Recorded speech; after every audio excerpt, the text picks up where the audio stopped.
छोटी पार्टियां तो इस देश के लोकतंत्र के लिए सबसे मजबूती का महत्वपूर्ण कारण है कि मैं इन्हीं छोटी पार्टियों के माध्यम से जानता हूं कि देश में उनका रियल रिप्रेजेंटेशन हो रहा है। आज रियल में लोकतंत्र,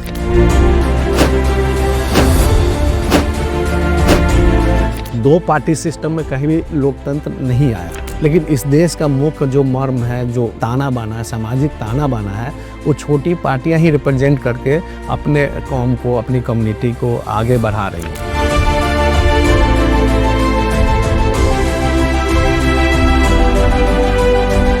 पॉलिटिकल चेहरे होते हैं, वो अपनी छवि को जनता के सामने धूमिल नहीं करना चाहते। बयान इसलिए दिए जाते हैं कि वो अपने जो उनके समर्थक हैं उसमें स्ट्रॉन्ग मैसेज है कि मेरा नेता इस पे काम कर रहा है।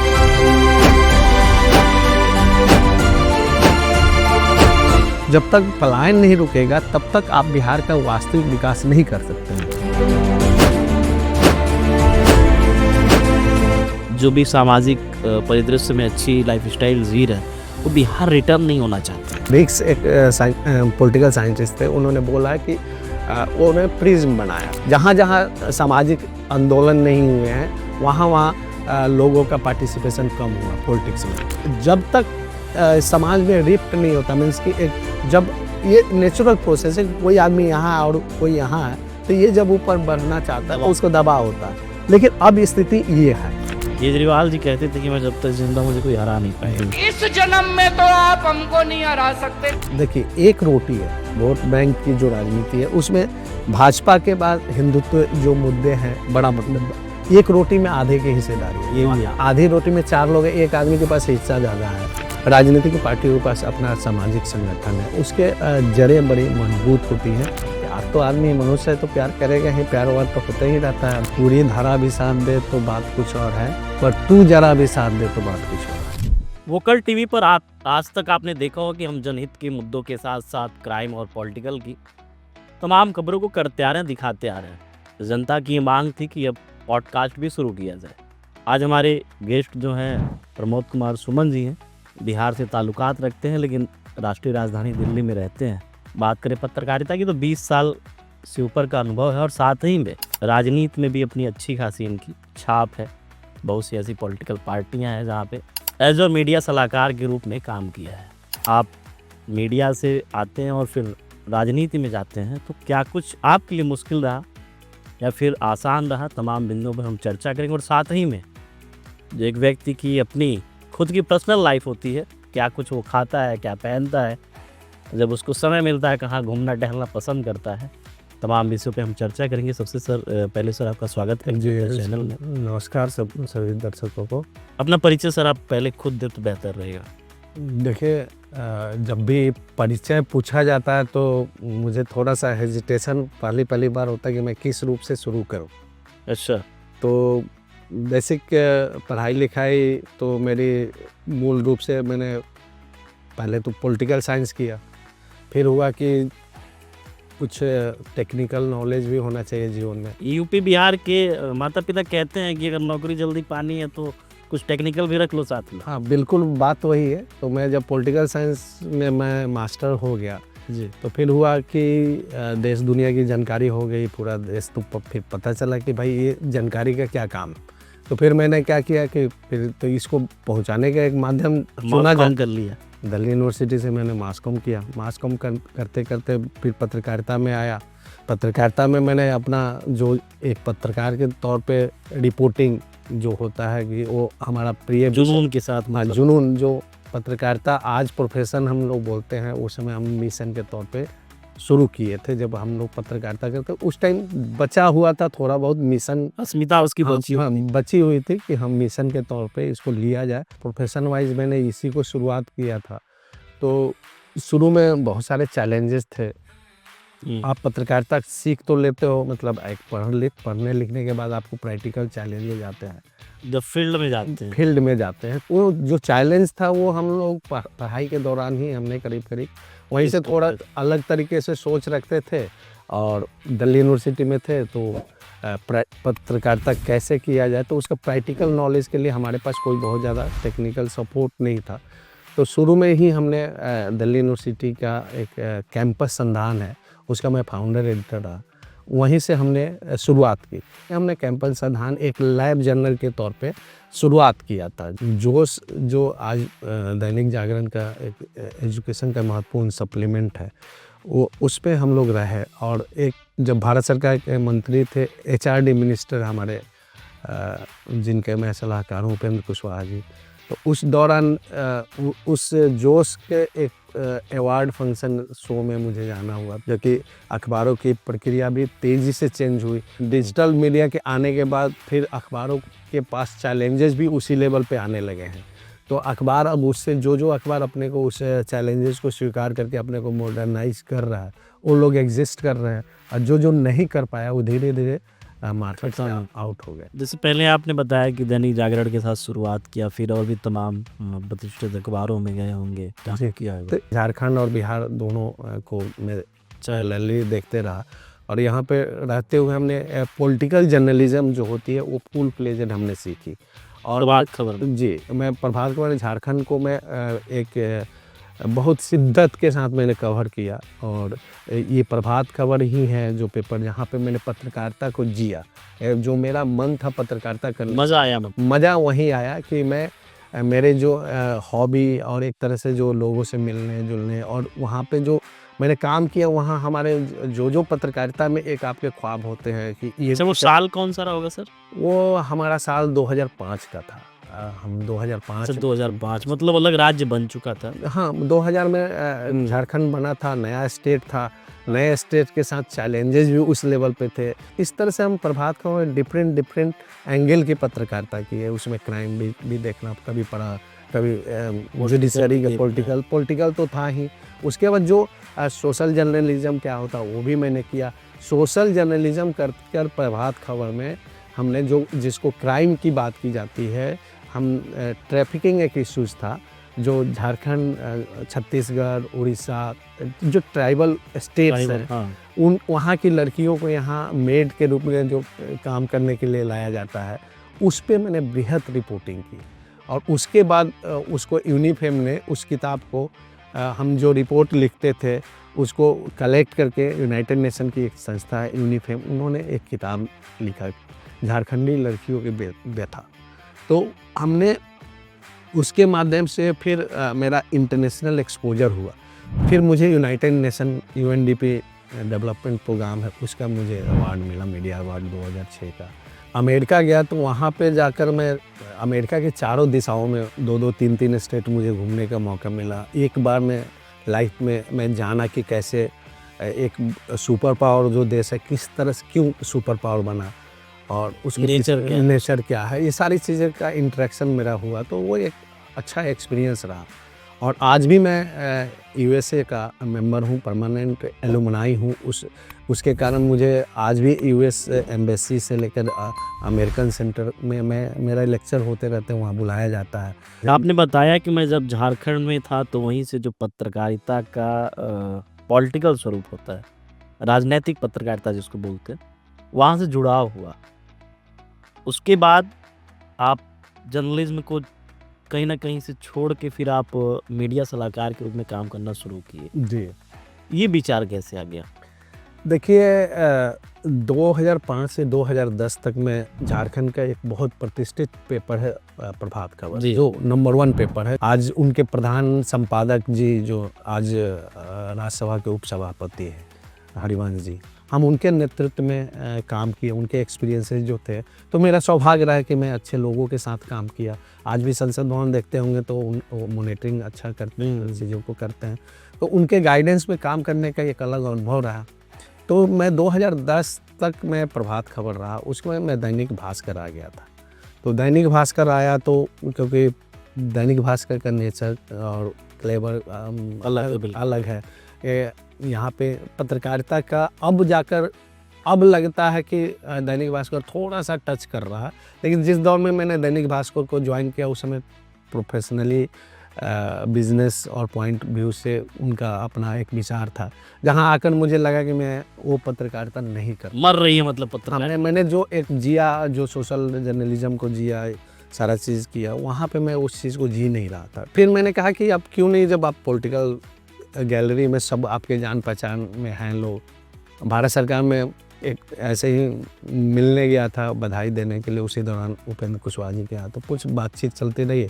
वो फिर हुआ कि सरकार का भी चीज़ें एक्सपोजर होना चाहिए, तो मैंने कहा चलिए ये भी एक जीवन का एक नया एक्सपीरियंस है। तो मैं पॉलिटिकल साइंस पढ़ा ही था, जर्नलिज्म पॉलिटिकल करता ही था और उन्हीं के बीच रहता ही था। तो मैं कहा कि एक पार्टी के तौर पे, क्योंकि उनकी रीजनल पार्टी थी राष्ट्रीय लोक समता पार्टी, उन्होंने 3 सीट लड़ा था एनडीए अलाइंस के तौर पे, तीनों सीट उन्होंने जीता और उसके बाद भारत सरकार में मंत्री बने। तो मैं एज ए जर्नलिस्ट जो जाना पॉलिटिक्स को, तो मैं अपने सारे मित्रों को बताते रहा, या जब भी आप भी जैसे जिज्ञासु जानना चाह रहे हैं कि आपको कैसा लगता है कि आप पत्रकारिता को मैंने छोड़ा तो नहीं, लेकिन आप सरकार में आ गए, तो मैंने कहा कि देखो समुद्र की लहरों को गिनता। जैसे पहले आप जवाब सवाल दोनों था, जी जी, अब केवल जवाब तक सीमित हो गए। नहीं, जवाब सवाल की बात थी, मैं दोनों का रेंज बताया कि किसका क्या रेंज है। आपको बता रहा हूँ कि हम पत्रकारिता में थे जब, उस समय हम समुद्र, जो एक समुद्र को आप परिकल्पना करते हैं, उसकी लहर गिनते हैं। आप समुद्र के किनारे होकर लहरों में समुद्र के अंदर क्या होगा, उफान इसका आकलन आप करते हैं। पत्रकारिता इसको हम इस तरह से हमारा अनुभव के आधार पर बता रहे हैं। जब पॉलिटिकल लोगों से इंटरेक्शन हुआ या सरकार के अंदर या जो चीज़ें थी, तो मुझे पता चला कि समुद्र के अंदर है। मैंने अब समुद्र के अंदर क्या क्या चीज़ें हैं जो राजनीति को इतना अट्रैक्शन के तौर पे देखा जाता है, वो सारी चीज़ें वहाँ पे आपको फुलफिल होती है। वहाँ से सारी जो भी इच्छाएं हैं, एक सरकार में जब कोई भी पॉलिटिकल पार्टी प्रैक्टिस करती है, अपना पब्लिक के बीच जाती है, तो वो उस पावर से अपने जनहित के मुद्दों पे काम करती है, उसको डायरेक्ट फ़ायदा पहुंचा सकती है।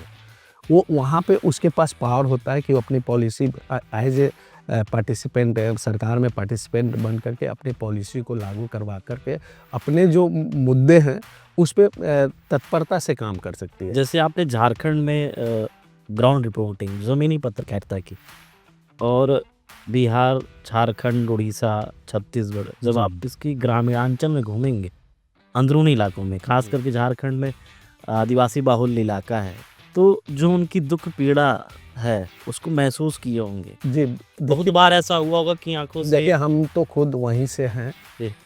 हमारा प्रैक्टिकली ग्रामीण एरिया से कनेक्ट तो रहा ही, ग्रामीण एरिया, जन्म ही हुआ ग्रामीण एरिया में। उसके लिए हमने बनाया एक अपना ऑर्गेनाइजेशन भी बनाया, और मिट्टी फाउंडेशन। तो और मिट्टी फाउंडेशन के जरिए मैं सामाजिक जो कार्य है आज भी करते रहता हूँ। बिहार कितनी बार जाना होता साल में? बिहार जाना अमूमन तो मैं बिहार आना जाना ही लगा रहता है, लेकिन इधर थोड़ा सा कम हुआ है। अब फिर वहाँ पे चुनाव शुरू हो जाएंगे तो फिर जाना हो। तो अब झारखंड जो आप पूछ रहे हैं कि छत्तीसगढ़, झारखंड, नहीं, उस मर्म को आपने जिया होगा। और जब आप राजनीतिक सलाहकार के रूप में इनके साथ जुड़े, कुशवाहा जी के साथ, तो मन में तो ये भी सवाल आएगा कि जब हमारी पार्टी का कभी सरकार बनेगा तो जो भी, यही तो आपको बता रहा हूँ कि वो मर्म जिया है, तभी तो आकर ये सरकार में उन इश्यूज पे हमने जो लीडर के साथ बात होती है, या आप जो सजेशन देते हैं, या उनको इशू बेस्ड, बहुत जगह है कि जो इशू बेस्ड पॉलिटिकल पार्टी को पता नहीं है कि इस इशू पे काम करने पे इतने व्यापक पैमाने पे लोगों पे फर्क पड़ेगा जी। तो वैसी बातों को डिस्कस करके तो फिर उस सरकार के संज्ञान में चीज़ें आती है, फिर उस पर काम होती है। तो जो धारा मुख्य धारा में, मुख्य धारा से कट गया होता है, उसके पॉलिसी, उसके अपलिफ्टमेंट के लिए उस पर पॉलिसी बनवाने का आप काम कर सकते हैं। बहुत सारे इश्यूज हैं जो पॉलिटिकल पार्टी अडॉप्ट नहीं करती है, बहुत सारे मोटे मोटे इश्यूज हैं जिस पे काम करती है। जैसे बिहार के शिक्षा का इशू है, उस पर हमारे नेता जो उपेंद्र जी हैं, उन्हें अच्छा काम किया। और एजुकेशन मिनिस्टर रहते हुए जब आप वहाँ पे जैसे केंद्रीय विद्यालय, इनके अंडर केंद्रीय विद्यालय, तो इनकी इच्छा थी कि हर जिला में 2-2 केंद्रीय विद्यालय हो। और वहाँ पे बहुत सारे केंद्रीय विद्यालय हैं जिसका अपना भवन तक नहीं है, आज भी किराए के बिल्डिंग पे चल रहे हैं। तो उसमें पेनिट्रेट कर रहे थे, और उसमें जो भी हम लोग के थ्रू जो भी सहयोग है हम लोग उसमें करते थे, टेक्निकल या जो भी तथ्यात्मक तौर पे जो आउटपुट इनपुट चाहिए वो करते थे। क्योंकि मुझे भी अच्छा लगता था कि एक अच्छे व्यक्ति के साथ हूँ तो वो चीज़ें हो रही है। हाँ, लेकिन राजनीति एक अलग विषय है। राजनीति जो होती है आपके अच्छाई पे नहीं चलती है। राजनीतिक विशुद्ध तौर पे आपका जो देश का जो ताना बाना है उस पे चलता है। आप कितने विकास पुरुष हैं, आपने कितने तत्परता से अपने क्षेत्र के लोगों के लिए काम किया, इसका कोई मैटर, मेरे अनुसार मेरा जो अनुभव है, मैंने बहुत क्लोजली देखा। आपके फेवर में यदि राजनीतिक समीकरण नहीं तो आप कितने अच्छे व्यक्ति हो इससे कोई मतलब नहीं है। आपने देखा होगा मणिपुर की इरोम शर्मिला जो थी, अच्छा, जो 16 साल तक वो मणिपुर अफसा को हटाने के लिए वहाँ के लोकल मुद्दों पे काम कर रहे थे कि वहाँ के लोगों के आस्थान, लेकिन वो एक बार चुनाव लड़े नहीं जीत पाई। लोगों को इससे मतलब नहीं है, लोगों का कंसर्न एकदम डिफरेंट होता है। आप कितने अच्छे हैं, आप किसके लिए किस तरह से काम कर रहे हैं, इससे नहीं है। बेसिक क्या है कि एक पॉलिटिकल कॉम्बिनेशन में आपके मामले बैठ जाते हैं, कहाँ तो बैठ रहे हैं? हाँ कहाँ बैठ गए तो उसके अनुसार आप चुनाव जीतते हो हारते हो। और इस पे काम करने के लिए बार बार जनता के बीच तो नेता रहता ही है, क्योंकि उसका प्रोफेशन ही है कि वो जनता के बीच में रहे। पत्रकार रहे तो पत्रकार का भी काम था कि जनता के इश्यूज पे ही काम करे। तो ये सारी बातें मिली जुली है, तो बहुत ज़्यादा हमें प्रॉब्लम कभी फील नहीं हुआ। जैसे बिहार, आप बिहार से आते हैं और आपकी जो पार्टी, जिस पार्टी के आप अभी मीडिया सलाहकार हैं, वो भी अभी क्षेत्रीय पार्टी और बिहार में विशेष रूप से उसका खलल है। जी और आगामी दिनों में विधानसभा चुनाव भी बिहार में होना है, क्या कुछ रणनीति है? देखिए, रणनीति तो पॉलिटिकल पार्टी के पास जिस दिन से पॉलिटिकल पार्टी होती है उसी दिन से रणनीति पे ही वो काम करती है। और हाँ, आपके हमारे लिए जो आम पब्लिक होती है उसके लिए चुनाव एक टाइम होता है, लेकिन एक पॉलिटिकल पार्टी को हमेशा अपने आइडियोलॉजी के आधार पे उस तरह की अपने नीति बना करके जनता के बीच जाकर कन्विंस करना होता है कि आप आए, हमारे पार्टी के साथ जुड़े, आप हमारे पार्टी के साथ रहेंगे तो आपका पार्टिसिपेशन, हमारे पार्टी का सरकार में पार्टिसिपेशन होगा। तो विभिन्न वर्गों के, जिसके कमज़ोर तबके की बात करते हैं, उनको, उनकी बातों को हम रखेंगे, वहाँ रखेंगे जहाँ ज़रूरत है, जहाँ से पॉलिसी निर्माण होता है, जिस पे सरकार काम करती है। तो वो इस कारण पॉलिटिकल पार्टियां अपने रणनीति के, उनका बाकायदा ये संवैधानिक व्यवस्था है और उसमें पॉलिटिकल पार्टियों का अपना संविधान होता है, उसमें मैंडेट होता है। वो सारी चीज़ों को लेकर के पॉलिटिकल पार्टियां आगे बढ़ती हैं और चुनाव के दौरान उनका पार्टिसिपेशन होता है। चुनाव में जनता के बीच जाते हैं अपनी उसी पॉलिसी को लेकर, अपने व्यक्तित्व को लेकर, और उसके आधार पर जनता उनको वोट देती है और उसके बाद चुन कर आते हैं फिर उनकी बातों को। अमूमन देखा जाता है सर कि जो राष्ट्रीय स्तर की पार्टियां हैं, जब कोई बड़ा चुनाव होता है, बात करें लोकसभा की, तो जो छोटी पार्टियां होती हैं उनको मिला के चुनाव लड़ती हैं। उनका अपना एक दायरा रहता है कि आपको इस राज्य में फलाना सीट दे देंगे, संख्या निर्धारित हो जाती है। बहुत बार ऐसा होता है कि जब चुनाव बीत जाता है जी, उसके बाद जो राष्ट्रीय स्तर की पार्टी हैं और जो क्षेत्रीय स्तर की पार्टियां होती हैं उनमें सामंजस्य बिगड़ जाता है। ऐसा क्यों होता है? देखिए, हितों का टकराव होता है, जो कमिटमेंट होता है उसका फुलफिलमेंट नहीं होता है, इस कारण से टकराव होता है। और राजनीति में टकराव, इस टकराव को अच्छा भी माना जाता है, जरूरी इसलिए क्योंकि आपने पार्टिसिपेशन उसी बेस पे किया, अपने जो लोग हैं उनके लिए आप पार्टिसिपेट करें, उनके हितों के लिए। यदि वही फुलफिल नहीं कर पाते हैं तो आप फिर पॉलिटिकल पार्टी का आपका पर्पस ख़त्म हो जाता है। फिर आपको लोग आरोप लगाने लगते हैं कि भाई आप तो इस मुद्दे को लेकर आए थे और हमने गोलबंद किया, आप जाकर वहाँ अपने को सरेंडर कर दिया या जो समझौता कर लिया, तो इससे हमारे तो हित नहीं है। तो हर नेता अपने जो पार्टी है उसके हितों का ध्यान में रखते हुए आगे संघर्ष करता है। जो भी उसके दोस्त हैं, जो एलाइज होते हैं, उन पे वहाँ पे अपनी बातों को रखना चाहता है। इसलिए आपने देखा होगा कि एक एलाइज जो गठबंधन बने आज देश में, इंडिया और एनडीए गठबंधन है, तो इनमें करीब 25 इंडिया में 25-30 पार्टियां हैं, एनडीए में 36-37 पार्टियां हैं, जबकि भाजपा इस देश की सबसे बड़ी पार्टी है। फिर भी इतना मजबूत होने के बावजूद, बहुत सारे अधिकांशतः स्टेट में भाजपा की सरकार होने के बाद आज भी रीजनल पार्टियों से तालमेल उनका है। और वो इस भावना को, इस देश की भावना को अच्छी तरह समझते हैं कि हमको उनको पार्टिसिपेशन जब तक नहीं देंगे तब तक देश का नेतृत्व उस लेवल पर नहीं मिल पाएगा। तो उनकी बातों को तो वो हर कम्युनिटी से, हर वर्ग से, जो कि आज तक राजनीति के मुख्य धारा से अलग थे, अभी 70-75 साल हमारे देश की आज़ादी को हो गया, इसमें बहुत सारे कम्युनिटी है जिनका पॉलिटिकल पार्टिसिपेशन नहीं था। वो छोटी छोटी पार्टियां उनका नेतृत्व करके आज पॉलिटिकल पार्टिसिपेशन कर रही है। चाहे यूपी की बात करें, चाहे बिहार की बात करें, चाहे झारखंड की बात करें, हर जगह झारखंड में रीजनल पार्टी की ही सरकार है।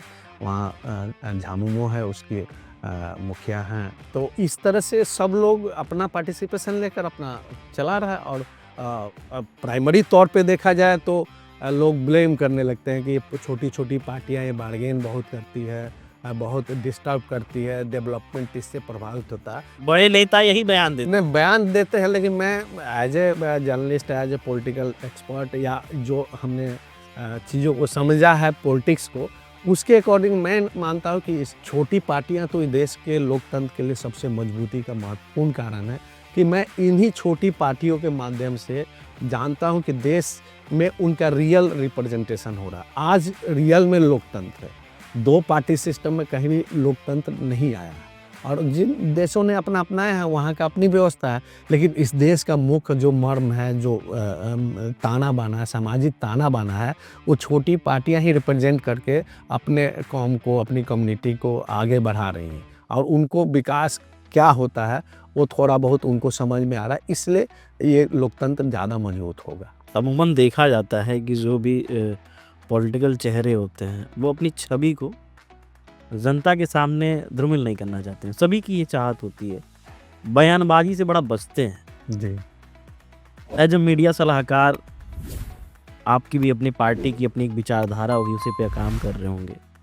क्या कुछ प्रमुख बिंदु निर्धारित होते हैं और किस तरीके से आप लोगों की भूमिका होती है? देखिए होता क्या है कि रणनीति तो होती है, हर पार्टी का अपना एक बेस लाइन होता है, उसकी एक बेस आइडियोलॉजी होती है, उसके अनुसार ही रणनीति बनानी होती है। आपको ये भी ध्यान में रखना होता है कि आपके दोस्त कौन है, दुश्मन कौन है, मैंने जिसके दुश्मन इन द सेंस कि आपके प्रतिद्वंदी कौन है, और वो किस चीज़ को हिट कर रहे हैं। कोई भी पार्टी अपने मैसेज को अपने जो सपोर्टर होते हैं, समर्थक होते हैं, उनके बीच देती है। बहुत सारे अटपटा बयान आपको लगते होंगे कि ये नेता ऐसे बोल दिया, जाति के मुद्दे पे हो या किसी मुद्दे पे, आपने देखा होगा। राजभर जी हैं एक जी, उत्तर प्रदेश, जी, वो बहुत विवादित रहे। विवादित हैं, लेकिन विवाद आपके नज़र में हो सकता है। आप स्वामी प्रसाद मौर्य को भी लेकर देखे होंगे, समाजवादी पार्टी के रहे होंगे, तो बसपा के थे। लेकिन उसके एक पर्टिकुलर विशेष वर्ग में उसका असर होता है। वैसे अच्छा, बयान इसीलिए दिए जाते जी, आप नॉर्मल इसलिए नहीं, आप तो ओवरऑल चीज़ों को देख रहे हैं ना। बयान इसलिए दिए जाते हैं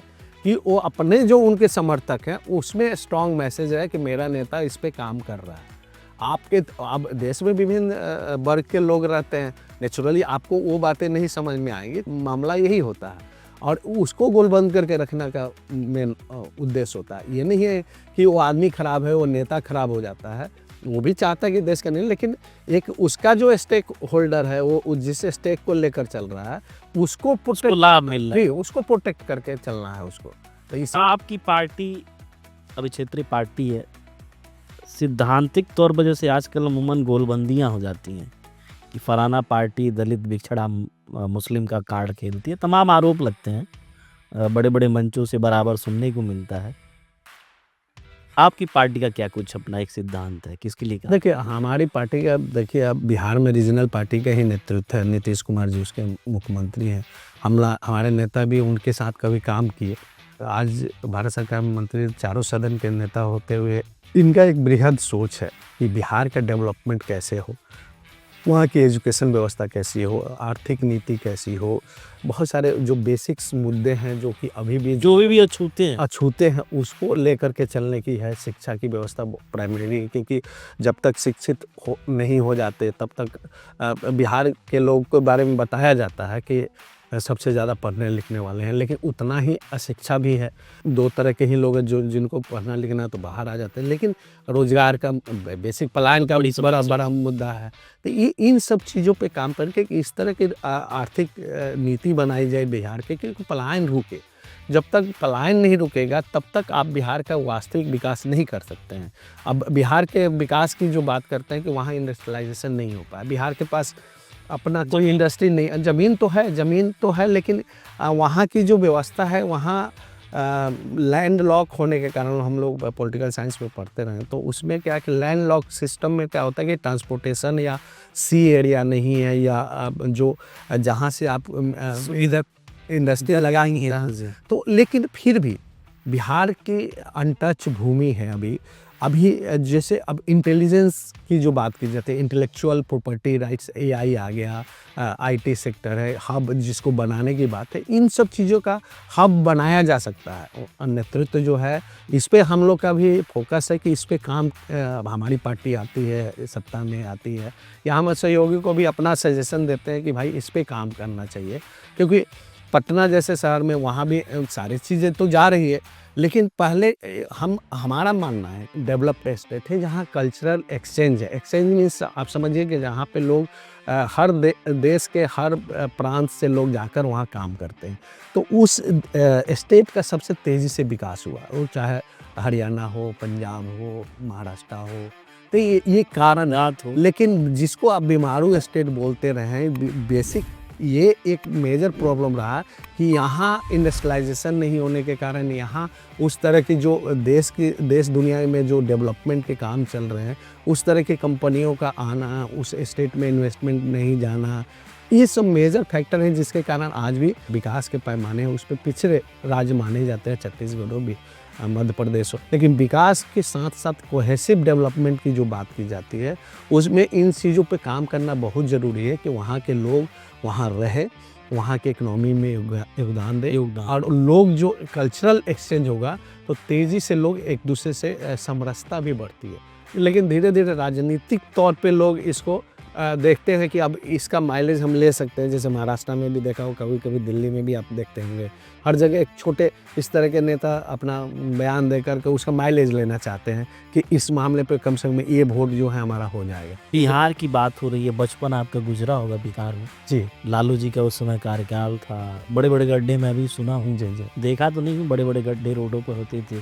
शाम के बाद पटना जो कि राजधानी, वहाँ भी 7 बजे के बाद आपके साथ कब लूटपाट हो जाए कोई मतलब ठिकाना नहीं था।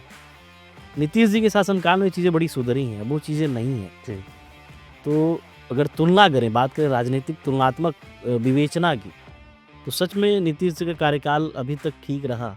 विश्लेषण के तौर पे एज ए पॉलिटिकल साइंटिस्ट में डिस्कस करूं तो थोड़ा सा डिफरेंट कहूँगा कि जानकारी होनी चाहिए।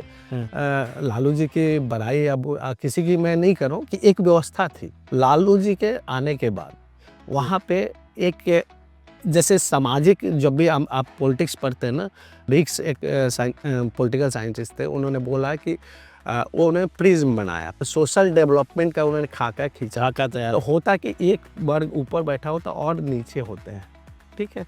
तो ये वर्ग की रेज जब उठने लगते हैं, वहाँ पहुँचने लगते हैं, तो वहाँ से उसको रोका जाता है। प्रिज्म में क्या होता है कि दबाव डाला जाता है। लालू यादव के आने के बाद बिहार की राजनीति में जब लालू यादव मुख्यमंत्री बने और लंबे टाइम तक शासन में रहे, जो भी राजनीतिक परिस्थितियां रही आज हम उसको बोल सकते हैं, लेकिन बिहार के जो सोशल अपलिफ्टमेंट हुआ उस दौरान, वही कारण है कि नीतीश कुमार जी आज 20 साल तक राज कर रहे हैं। अभी मतलब सामाजिक भेदभाव बहुत था लालू जी के पहले। वो बेसिक सामाजिक भेदभाव के कारण वहाँ पे ये राजनीतिक में हमेशा से इसको उठाया जाता रहा, मुद्दा आज भी बनाया बनता है, क्योंकि देखिए उस दौरान ये क्लेम करते हैं कि उस समय जंगल राज था। एक वर्ड है, केवल जंगल राज हर जगह हो सकता है, जहाँ क्राइम होगा वो जंगल राज बोला जा सकता है, कि एक सब सोसाइटी आप नहीं बोलते, सिविक सेंस जिसको बोलते हैं, तो आप मान सकते हैं उसको प्रमोट करके उससे बिहार की बदनामी हुई बाहर के ये में। लेकिन मेरा मानना है कि बिहार में एक चीज़ हुआ कि जो सामाजिक परिवर्तन जो हुआ, जिसके कारण बिहार विकास की राजनीति की तरफ बढ़ा, और जब तक उस किसी भी स्टेट में जब तक सामाजिक परिवर्तन नहीं होता है, वो लंबे टाइम में उसका फ़ायदा किसी स्टेट के एक विशेष वर्ग या जो भी जो मुख्य धारा में नहीं है सामाजिक तौर पे, उनको फ़ायदा कभी नहीं मिल सकता। जहाँ जहाँ सामाजिक आंदोलन नहीं हुए हैं, वहाँ लोगों का पार्टिसिपेशन कम हुआ पॉलिटिक्स में, और यही कारण है कि अब बिहार में आप डिफरेंट रीजनल पार्टियाँ देखते होंगे, कारण कि सबका पार्टिसिपेशन बढ़ा है, और ये एक रिफ्ट है। तो अब एक ऐसा लेवल आ गया है कि सब लोग एक दूसरे से आमने सामने बैठकर बात कर, नहीं तो सामंतवादी प्रथा था। हाँ, नेचुरली पहले इस तरह की व्यवस्था थी, और उसके कारण से वो माइंडसेट भी रहा कि हम आगे तो आपको नहीं आगे बढ़ने देंगे, आप आगे। लेकिन अब ये जब तक समाज में रिफ्ट नहीं होता, मीन्स कि एक जब ये नेचुरल प्रोसेस है कि कोई आदमी यहाँ और कोई यहाँ है, तो ये जब ऊपर बढ़ना चाहता है उसको दबाव होता है। लेकिन अब स्थिति ये है अमूमन हर पार्टियों का आप जब निष्कर्ष निकालेंगे, विश्लेषण थोड़ा करेंगे, बात हो लोकसभा चुनाव की, बात हो विधानसभा चुनाव की, बात हो नगर निगम की, पंचायत की, कहीं भी, तो जो टिकट दिया जाता है उसमें अभी भी जनरल को, सामान्य को पार्टियां तवज्जो अधिक देती हैं। तवज्जो अब उस तरह से नहीं दिया जा रहा है। माना जाता है कि क्योंकि आर्थिक तौर पे, राजनीतिक तौर पे सबसे पहले आगे वही थे, और जो भी कोई भी अग्रा मीन्स कि आप अग्रणी में चीज़ लीड करते हैं तो आपको माइलेज उसका मिलता है। तो अभी राजनीतिक परिस्थितियाँ धीरे धीरे ऐसी बनी हैं कि लोग अब, क्योंकि उनका पहले डायरेक्ट पार्टिसिपेशन होता था, किसी के मोहताज नहीं होना पड़ता था, कहने का मतलब कि किसी उनका ही वर्चस्व होता था। लेकिन अब पॉलिटिकल पार्टियों के साथ एक सामंजस्य के तौर पे एक सामाजिक समरसता इसको बोल सकते हैं कि जिसके तहत वो लोग चुनाव लड़ रहे हैं, जो जिनकी आप बात कर रहे हैं कि उनको ज़्यादा टिकट मिलता है या नहीं मिलता है। क्योंकि देखिए वोकल लेवल पे, एडमिनिस्ट्रेटिव लेवल पे, आर्थिक तौर पे हर जगह आगे शुरू से रहे, तो इसका मेजर कारण ये भी रहा कि उनको इसका माइलेज मिला। टिकट बंटवारा मतलब पार्टियां देखिए पार्टियां तो अब पूरी तरह से आज भाजपा की बात की जाए, कांग्रेस की बात की जाए, किसी जो देश की सामाजिक व्यवस्था है, जो जातिगत, जिसको आप सामाजिक व्यवस्था में हम जातिगत व्यवस्था को ही लेते हैं, उसको ध्यान में रखकर ही लिया जाता है डिसीजन। और निर्णय क्या उसी तरह की जातियों के मान करके पार्टी विशेष जाति इस जाति विशेष की है तो उसके अकॉर्डिंग टिकटों का बंटवारा करने का राइट्स भी दिया जाता है कि आप अपने ज़्यादा से ज़्यादा लोगों को दीजिए टिकट। तो ये हमारी ये जो वोट है ये हमको मिले, ये राजनीतिक पार्टियों को प्रैक्टिस होता है, तो इसमें कोई गलत चीज़ नहीं है। और डेवलपमेंट तो जो चीज़ें हो रही है इसमें अच्छी बात है, हमारा देश भी डेवलप कर रहा है, इसमें कोई दो मत नहीं है। लेकिन बहुत सारी चीज़ों पे अभी काम करने की ज़रूरत है, जो होगा ये राजनीतिक प्रोसेस में धीरे धीरे चीज़ें हो रही हैं। आप दिल्ली में भी रहते हैं, अभी हाल ही में दिल्ली का विधानसभा चुनाव बीता है जी। केजरीवाल जी कहते थे कि मैं जब तक जिंदा मुझे कोई हरा नहीं पाएगा। बिल्कुल।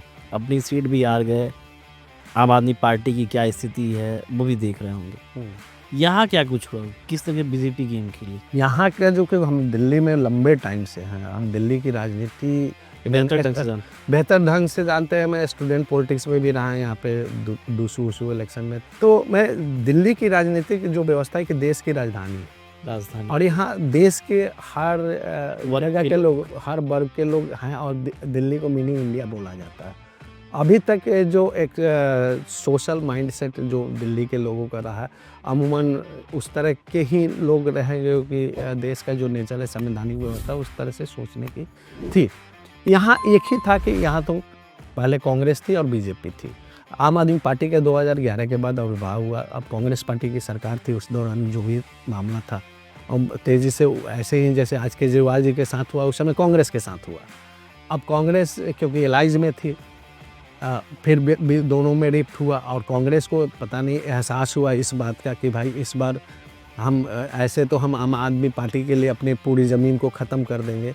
तो जब भी बच्चे हरियाणा का जो रिजल्ट आया कि कांग्रेस, हम लोग जो सुन रहे थे जिस तरह से कि 100% कांग्रेस आ रही है, हाँ। लेकिन आम आदमी पार्टी के उतने ही वोट काटने से भाजपा फिर से आ गई। ठीक है, तो सेम चीज़ हुआ कि कांग्रेस बोली कि भाई वहाँ तुमने हमको नुकसान दिया, गुजरात में दिया, मध्य प्रदेश में दिया, छत्तीसगढ़, यहाँ जहाँ तुम मन करता खड़े हो जा, तो मेरा उतना जितना वोट से हार जीत का मार्जिन होता तुम काट। यहाँ पे 14 विधायक में कैलकुलेशन निकाला था, 14 नहीं, आम आदमी पार्टी 15 ऐसे विधायक है जितने मार्जिन से हारे हैं, हाँ, उतना वोट कांग्रेस को मिला। हाँ, तो मेन क्या है कि देखिए एक रोटी है, वोट बैंक की जो राजनीति है उसमें भाजपा के बाद हिंदुत्व जो मुद्दे हैं, बड़ा मुद्दा है। एक रोटी में आधे की हिस्सेदारी है, यही है। आधी रोटी में 4 लोग हैं, एक आदमी के पास हिस्सा ज़्यादा है, तो क्या होगा, तो एक आदमी के पास तो 50% है, और उसमें से एक भी तोड़ देते हैं और एक भी हिस्सा को आप अपने तो आधे से आना हो जाती है, तो 50% से आपके पास ज़्यादा हो जाता है तो सरकार बन जाती है। इस बार होगा कि भाई हम तुमको आधी रोटी नहीं खाने देंगे, उसमें हम अपना हिस्सा खा लेंगे, खा लिया तो फिर भाजपा आ गई सरकार में। आगामी दिनों में पंजाब में भी विधानसभा चुनाव होना है जी, और अभी से ही कांग्रेस बड़ा मुस्तैदी के साथ चुनाव लड़ रही है। देखिए कांग्रेस की तो वो जमीन ही है, कांग्रेस से सत्ता छीन कर आम आदमी पार्टी आई थी, तो जब कांग्रेस से छीन कर आई थी तो कांग्रेस अपने ज़मीन को कैसे दे देगी। और क्योंकि अब आम आदमी पार्टी, क्योंकि खुद केजरीवाल जी चुनाव हार गए, तो जब लीडर चुनाव हार जाता है तो उसका साइकोलॉजिकल प्रेशर पड़ता है पार्टी के पे। ऊपर जी। और उसके फायदे अपोजिशन उठाती ही है। ये राजनीति का पार्ट है कि अब जो इस गेम में जीत गया उसमें है, क्योंकि अब केजरीवाल जी को फिर से स्टेबल होना है, तो अब वो धार तो है नहीं, अब वो चीज़ें, उनकी बातें अब वो प्रोमिनेंटली से ना मीडिया उठा रही, ना उनकी जो पार्टी लेवल पे जो ताकत थी, एक सरकार की जो ताकत थी, वो तो है नहीं।